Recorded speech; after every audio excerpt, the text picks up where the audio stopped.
Bismillahirrahmanirrahim. Elhamdülillahi Rabbil alemin. Ve salatu ve selamu ala eşrafil enbiya vel mursalin.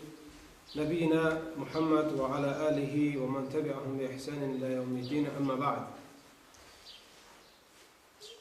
Gürcü dilində bir məsəl var. Deyirlər, qaçı ipos, qaçı urisa da çıxında ipos. Kişi olsun, harda istəyir orada olsun. Əgər bir adam gerçək şəkildə kişi deyilsə, heç bir yerdə kişi deyil o. Hansı adam bəzi yerdə özünü kişi kimi aparır, bəzi yerdə nakişi kimi, elə nakişidir. Kişi o adamdır ki, hər yerdə eyni sifətdədir. Kişilərin ən özəl sifətlərindən biri odur ki, qardaşlar, məhrəmlərini qısqanırlar. Kişi qısqanc olmalıdır, məhrəmlərini qısqanmalıdır. Bir kişi öz arvadını, bacısını, qızını, anasını, məhrəmlərini qısqanmalıdır, yad kişilərdir.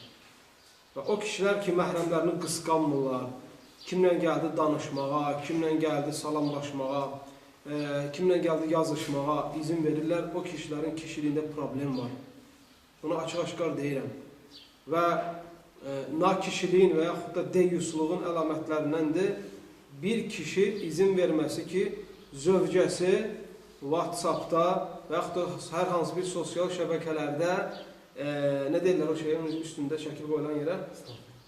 Profilə öz şəkilli qoysun qadın.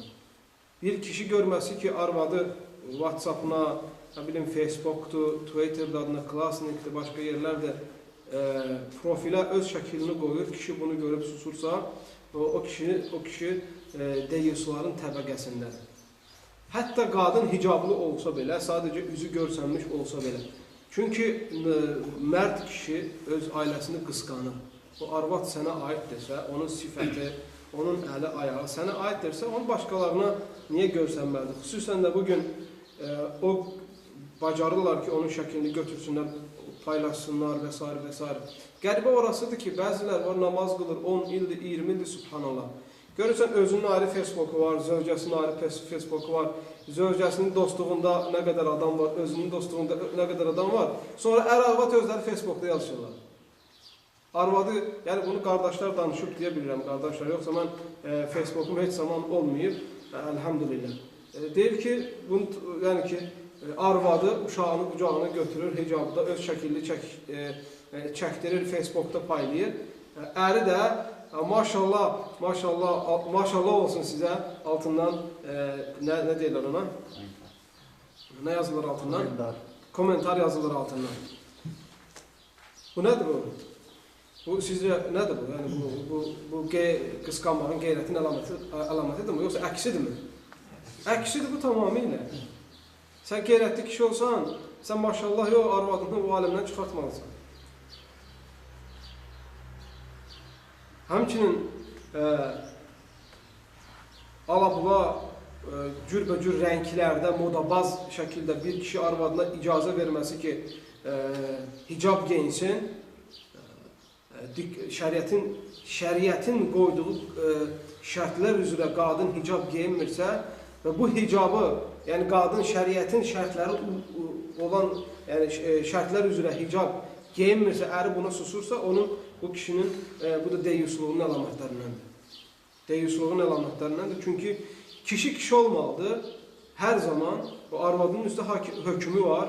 Nə bilim, başına çaldığı şal, altı qırmızı, üstü sarı, onun üstü qara, rəng və rəng, üstü məzəkli şeylər geyindirir, yolda gedənlərin baxmayaçlarına baxası gəlir.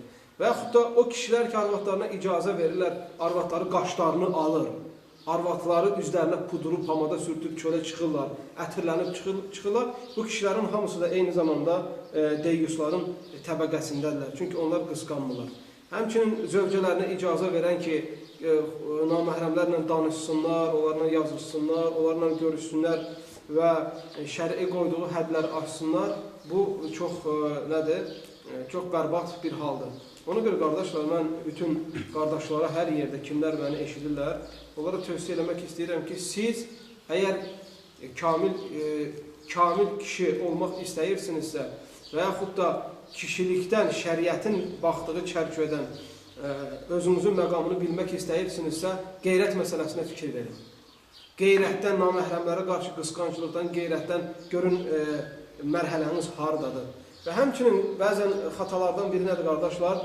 baxırsan ki, qadın həkimi olan yerdə arvadını götürüb aparıb kişi həkiminə, kişi həkiminə aparır. Yəni burada da var diş qadın çıxardanı, burada da var kişi qadın çıxardanı. Sən arvadını kişinin yanına aparmaq doğru deyil bu. Ümumiyyətlə, bütün tababət qismində əsl odur ki, qadın ancaq qadının yanına gedə bilər. Kişi nə vaxt müdaxilə eləyə bilər? Əgər əvəz edici qadın həkimi olmasa, ortada ölüm qalım məsələsi olsa, həyat qurtarmaq üçün kişi müdaxilə eləyə bilər. Burada baxırsan, qadın doğuzduran var, burada da kişi doğuzduran var. Gedir, arvad olur, kişiyə doğuzdurur. Nədir səbəbi? Kişi yaxşı doğuzdurur. Əstəğfurullah. Və yaxud da o ucuz doğuzdurur. Bu nədir? Subhanallahil-azim. Bir insanda biraz nə lazımdır? Biraz din lazımdır, biraz qeyrət lazımdır, namus lazımdır. Ümumiyyətlə, kişilər, qardaşlar, yəni bütün qardaşlar, hamıya tövsiyə edirəm ki, məhrəmləri kişi qorumalıdır, məhrəmləri qorumalıdır. Qadınlar da onları qorumaq istəyən qeyrətli kişilərə təqdir duymalıdır. Kişi deyir ki, bunu belə geyin, bu şəkildə geyməyini istəyirəm. Yox, qadın özünün istədiyi şəkildə geyinirsə, bu qadın asidir. Eyni zamanda bu əlamətlərdəndir ki, bu qadın kişisinə deyil, başqalarına özünü göstərmək istəyir. Ərinin deyil, başqalarının xoşuna gəlmək istəyir. Başqalarına cazibə, belə deyək də, başqalarının şəhvətini oyandırmaq istəyir. Açıq danışıram. Yəni, bu tipli qadınların xarakter xüsusiyyəti belədir. Şəriət hicabının, şəriətin hicaba qoyduğu şərtləri bildiyi halda, bu şərtləri hicabında tətbiq eləməyən qadınlar başqalarının şəhvətini oyandırmaq üçün, başqalarının diqqətini çəkmək üçün, cazibə törətmək üçün bu şeylərə əl atırlar. Əksi təqdirdə hicab modabazlıq deyil. Hicabda qadın moda axtarmamalıdır. Fransa buraxır, İtaliya buraxır, Germaniya buraxır, Misir buraxır. Hicabda şəri şərtlər olmalıdır. Qalın olmalıdır, topuğu örtməlidir, təpədən dırnağa örtülü olmalıdır. Hicabda bərbəzək olmamalıdır. Hicab həmçinin diqqət çəkən rəngdə olmamalıdır və s. və s. kimi şəri buna uyğun geyinməlidir. Qadın bu şərtləri bildikdən sonra bundan üz çevirirsə, problemdir qadının yəni ki, özünü qorumaq məsələsi, dinə təslim olmaq məsələsi, Allaha iman etməyinin gerçəkləşmək məsələsi. Bunların hamısında problem var. Ona görə kişilərdən çox şey asılıdır. Qadın həmişə ərinin dinində olur.